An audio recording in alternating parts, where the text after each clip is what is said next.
வந்துட்டாயா வந்துட்டான். நீங்க எல்லாரும் கேட்டுட்டு இருந்த சீஸ் கேக் ரொம்ப நாளா நீங்க கேட்டுட்டு இருந்தீங்க இல்லையா, அக்கா உங்க ஷாப்ல சீஸ் கேக் இருக்கா அப்படின்னு சொல்லிட்டு.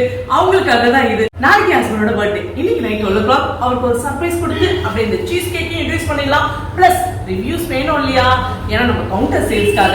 அதனால எப்பவுமே நம்மளுடைய ஃபேமிலிக்கு கொடுத்து தான் நான் அதை டெஸ்ட் பண்ணுவேன். அதனால இன்னைக்கு டெஸ்டிங்க்கு உருவானது தான் இந்த சீஸ் கேக். இதோட ரிவ்யூஸ் எப்படி இருக்கு அப்படிங்கறத என் ஹஸ்பண்ட் வாயால சொல்ல வைக்கிறேன் இந்த வீடியோட கண்டினியூஷன்ல. டாடா. ஆக்சுவலா சர்ப்ரைஸ் பண்ணலாம் நினைச்சா ஃப்ரிட்ஜில் வச்சிருக்க கேக்கை பார்த்துட்டு என்ன 12 மணிக்கு கேக் கட் பண்ண போறியா அப்படின்னு சொல்லி கேட்டுட்டாரு. அதனால இது சர்ப்ரைஸ் கேக் கட்டிங் இல்ல, நார்மலா பர்த்டே கேக் கட்டிங் தான். சீஸ் கேக் எப்படி இருக்கு? சீஸ் கேக் நல்லா இருக்கு அப்படின்னு சொல்லி ரிவ்யூ கொடுத்துட்டாரு. மக்களே, யாரெல்லாம் என்கிட்ட கேட்டிருந்தீங்களோ அவங்க எல்லாருமே நம்ம கிட்ட ஆர்டர் கொடுக்க ரெடி ஆயிடுங்க. Tata bye, happy birthday.